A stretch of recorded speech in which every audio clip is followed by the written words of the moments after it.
Olá, no Repórter Eco de hoje, conheça as espécies de animais e plantas encontradas na capital mineira. Você acompanha também uma pesquisa que surpreende ao revelar o aroma muito apreciado contido nas sementes de um dos maiores frutos existentes no mundo. E ainda moradores da maior cidade brasileira, em parceria com o poder público, criam um corredor verde em calçada para melhorar a qualidade de vida. A ideia é cultivar espécies vegetais que atraem os insetos polinizadores de plantas na área urbana. Um estudo liderado pela Universidade de São Paulo mostra que as sementes da jaca, quando torradas, liberam um aroma de chocolate. E o fotógrafo Tiago De Gaspari documenta a biodiversidade dos parques públicos de Belo Horizonte.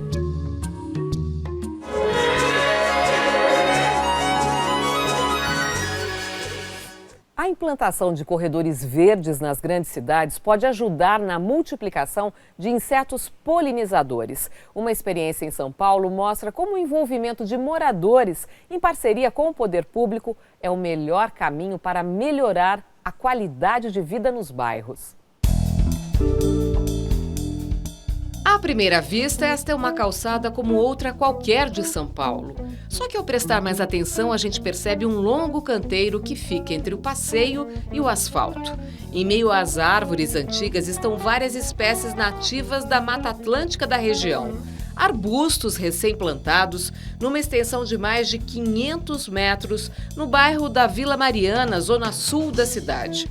O corredor verde urbano, na rua do histórico prédio do Instituto Biológico, foi cultivado de acordo com as regras de plantio da Prefeitura Municipal.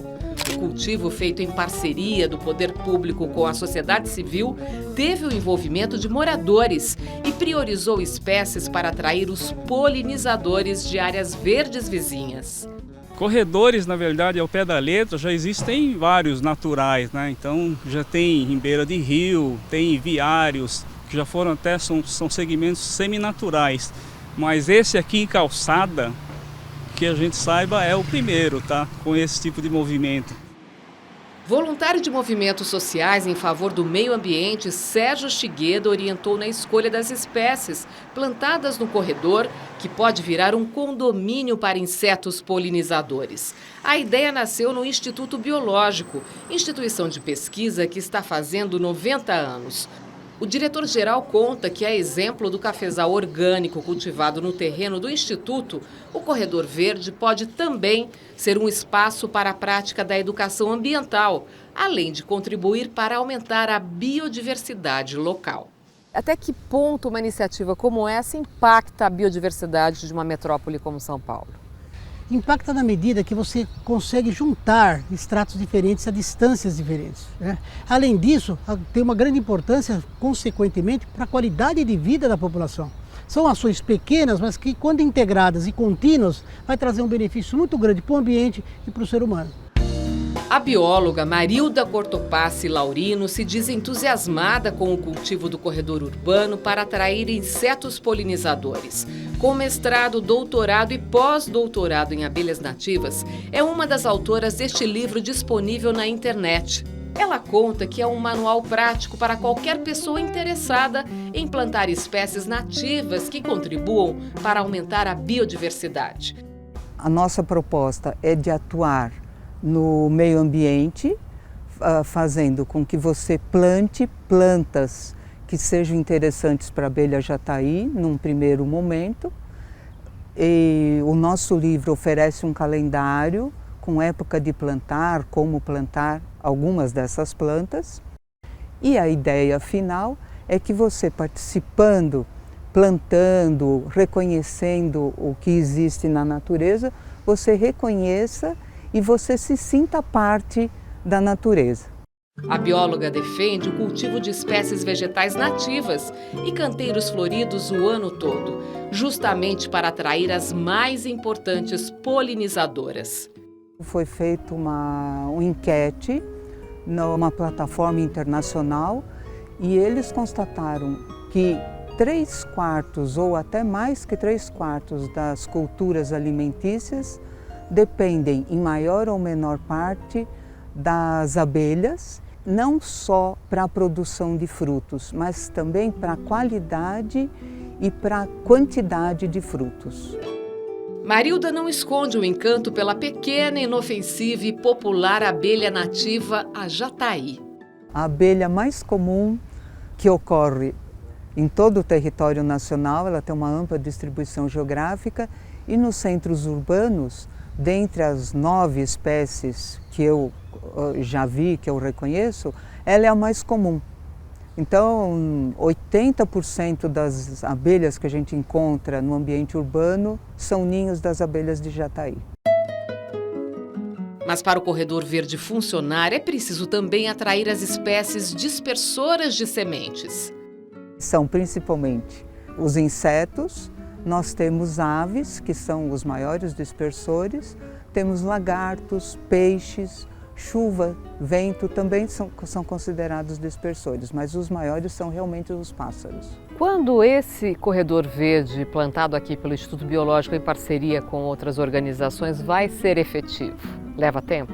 Depende das plantas que forem colocadas aí, mas as plantas menores, que têm um ciclo de vida mais curta, ele será efetivado em questão de meses. É muito rápido.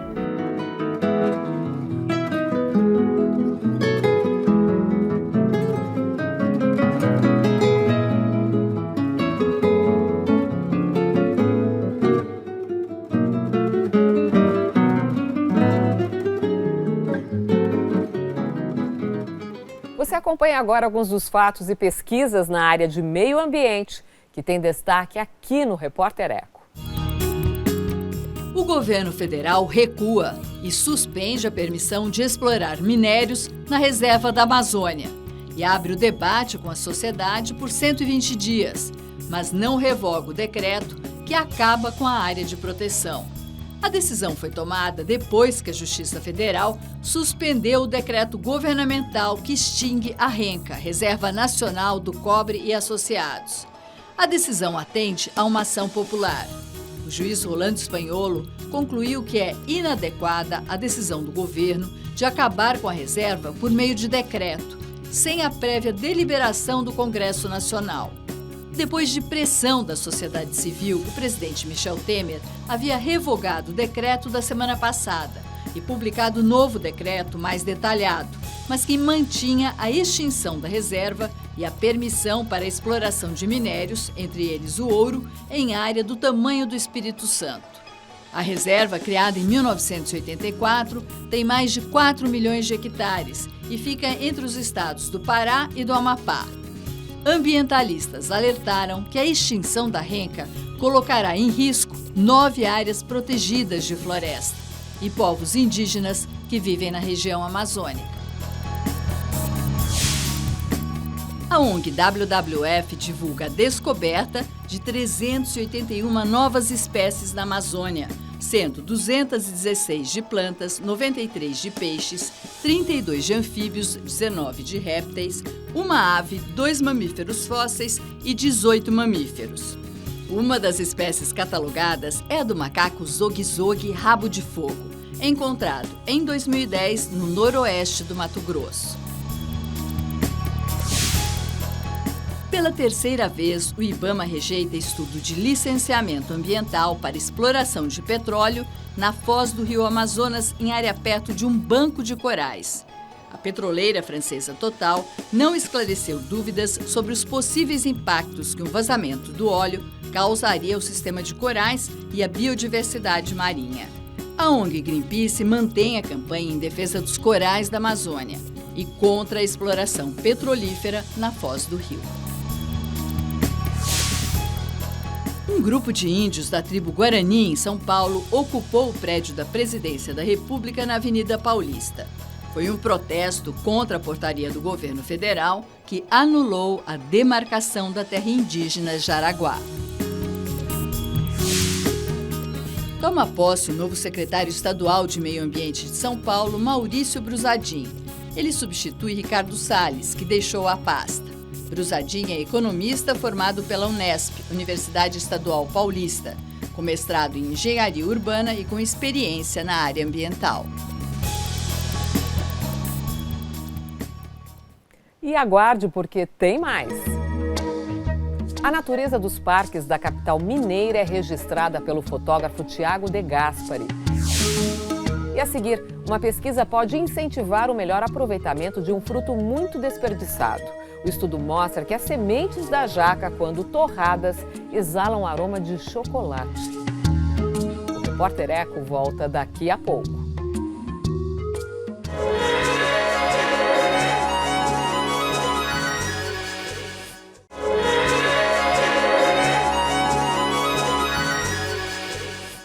Uma pesquisa faz uma revelação surpreendente. A semente da jaca, quando torrada, exala um delicioso aroma de chocolate. A descoberta pode trazer novidades para a indústria de alimentos e ajudar a reduzir o desperdício da polpa do fruto.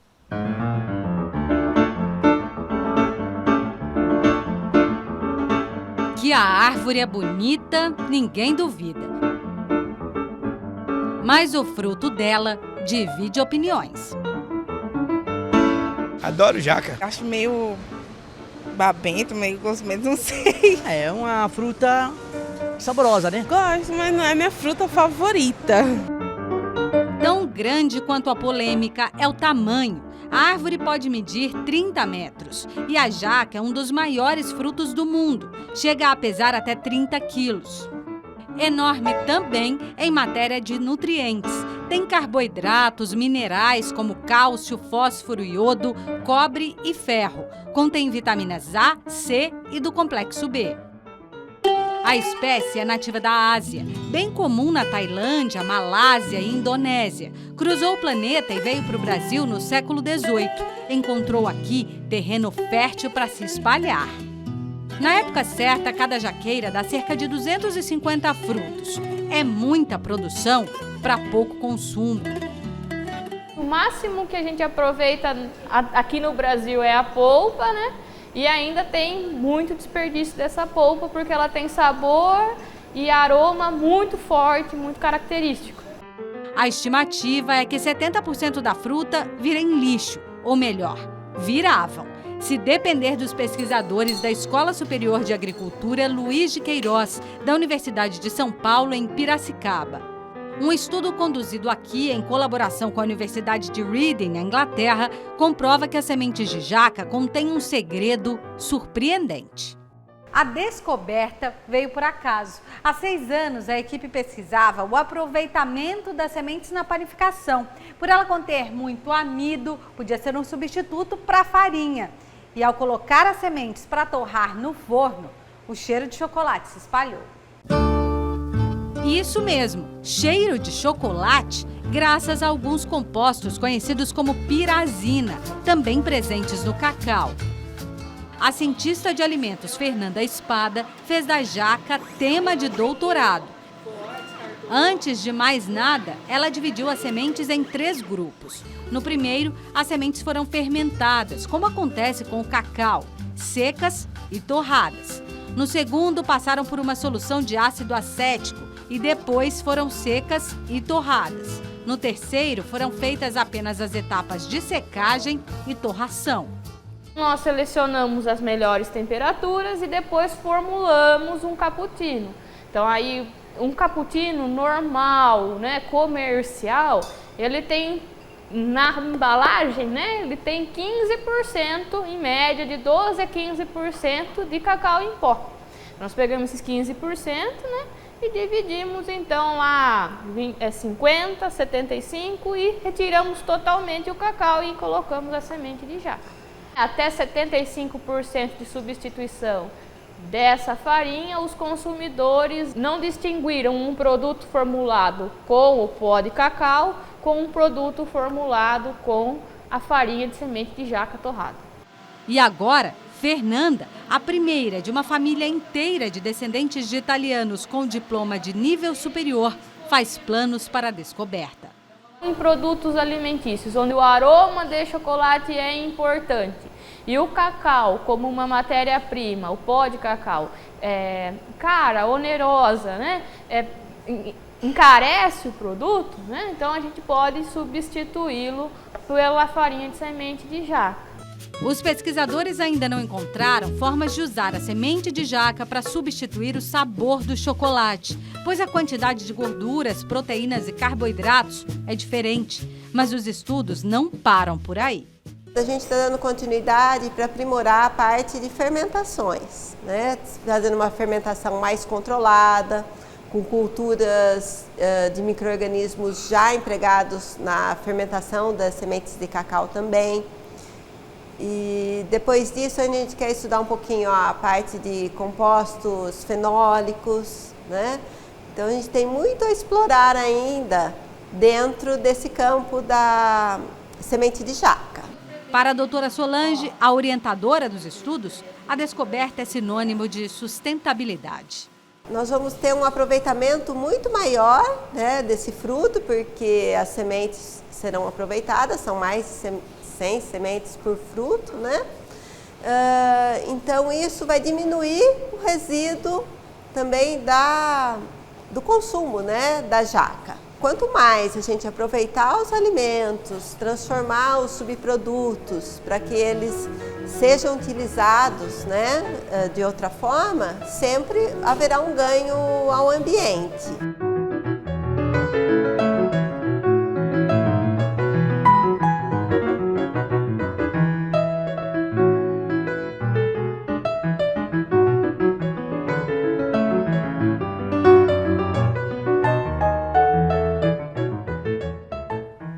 Chegou a hora das imagens que a gente escolheu para você na internet.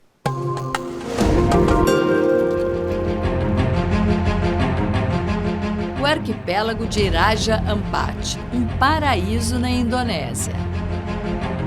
São mais de 600 pequenas ilhas distribuídas em uma área de 4,5 milhões de hectares na península da Cabeça de Pássaro, na Papua Ocidental.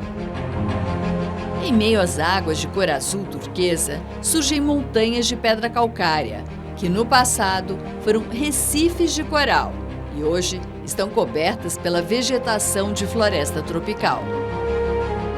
Raja Ampat abriga uma das mais ricas biodiversidades marinhas do mundo. Integra uma região da Ásia conhecida como o Triângulo dos Corais, onde existem mais de 3.000 espécies de peixes e 76% dos tipos de corais. A transparência da água é um incentivo para a prática do mergulho. Mas o equilíbrio deste ecossistema frágil já é ameaçado pelo crescimento urbano, o desmatamento para abertura de estrada, pela mineração, a pesca predatória e pelo aquecimento global. Raja Ampat, um dos mais belos refúgios naturais da Terra.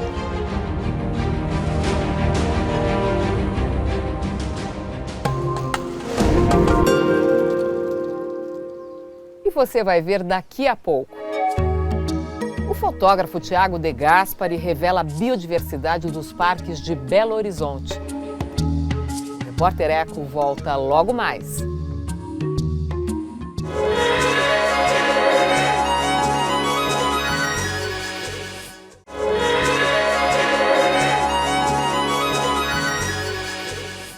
As espécies de animais e plantas dos parques municipais da capital mineira foram registradas pelo fotógrafo Thiago De Gaspari. As imagens estão no livro BH Nossa Natureza.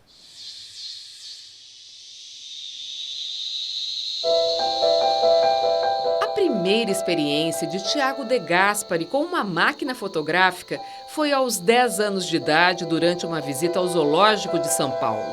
Mais tarde, a fotografia de natureza passou a ser um hobby e hoje virou profissão. Cabe a nós tentar conscientizar as pessoas que nós temos coisas maravilhosas para ser vista no Brasil, que a gente tem coisas maravilhosas em diversos biomas diferentes. A responsabilidade do fotógrafo é levar as pessoas que não têm acesso a essas áreas até esses lugares através do seu livro, do seu site, das suas fotografias, do seu trabalho, enfim, de qualquer maneira, qualquer que seja a mídia. Tiago vive em Iracemápolis, uma pequena cidade do interior paulista, onde a natureza está muito presente. Além de registrar as espécies da região, ele conta que já fotografou biomas como o Pantanal e a Mata Atlântica. Em 2016, documentou parques públicos da capital mineira. O projeto, que se transformou no primeiro livro dele, foi realizado com recursos da Fundação Municipal de Cultura e ganhou o título BH Nossa Natureza. Belo Horizonte está numa região onde a Mata Atlântica fazia a transição para o Cerrado. Então, ali, embora a gente esteja numa área de Mata Atlântica, com alguns resquícios de Mata Atlântica, a gente também tem áreas de Cerrado. Então, é uma região muito rica de espécies, muito diversificada. Tiago confessa que se surpreendeu ao encontrar durante o trabalho a chamada borboletinha do mato. Borboletinha do mato é uma ave, ela é bem simpática, é uma ave toda amarelinha que ocorre na Mata Atlântica. Mas eu também vi o estrelinha ametista, que é um beija-flor lindíssimo, é o menor beija-flor do Brasil, por sinal, vale destacar isso, que ele é super delicado. Ele tem praticamente uns 6 ou 7 centímetros, pesa 3 gramas, por volta disso, é uma espécie bem pequena, é o menor do Brasil. Eu fiquei muitos dias no Parque Estadual da Serra do Rola Moça, que é uma região riquíssima também, e lá eu pude ver muitas espécies que realmente valem a pena para quem gosta de observação de aves, ou de vida selvagem, ou de fauna. Eu pude fotografar, por exemplo, papa-moscas de costas cinzentas. É uma espécie que está quase ameaçada de extinção. Tiveram outras espécies, por exemplo, bandoleta, que é uma espécie de ave bem bonita, campainha azul, uma outra espécie de ave. E mesclado à Serra do Rola Moça, as áreas de Mata Atlântica também são riquíssimas. Então pude ver coati, pude ver outras espécies que eu não esperava assim, encontrar com tanta facilidade.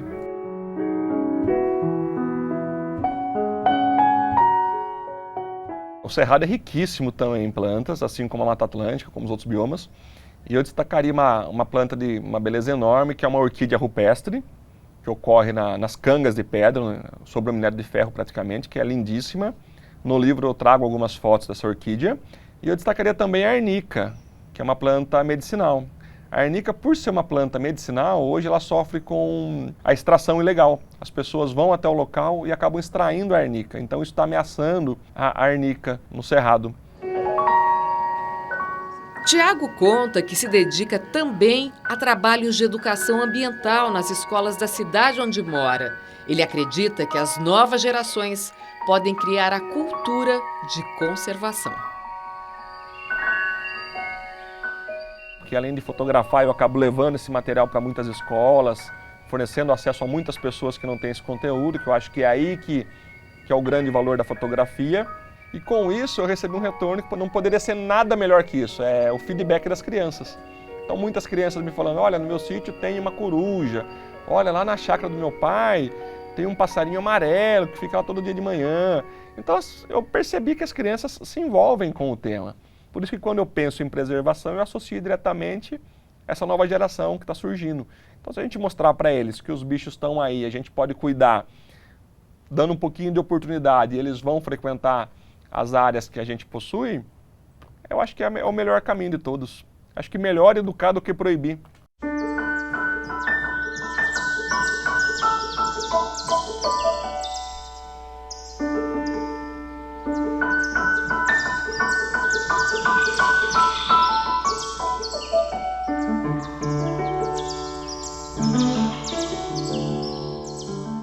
E você pode rever as reportagens pela internet. Anote o nosso site, tvcultura.com.br/repórtereco. Também pelo youtube.com/repórtereco, TV Cultura, tudo junto. E não esqueça de curtir a página do programa no Facebook. E a gente encerra hoje com o pensamento de Mia Couto, um dos mais importantes escritores da língua portuguesa da atualidade. Ele também é biólogo e ecologista. A biologia ensinou-me a entender outras linguagens. Ensinou-me a fala das árvores, a fala dos que não falam. Resgatei uma intimidade perdida com criaturas que parecem muito distantes de nós. Hoje, em nenhum lugar, me sinto uma criatura solitária. Repórter Eco, até o próximo programa.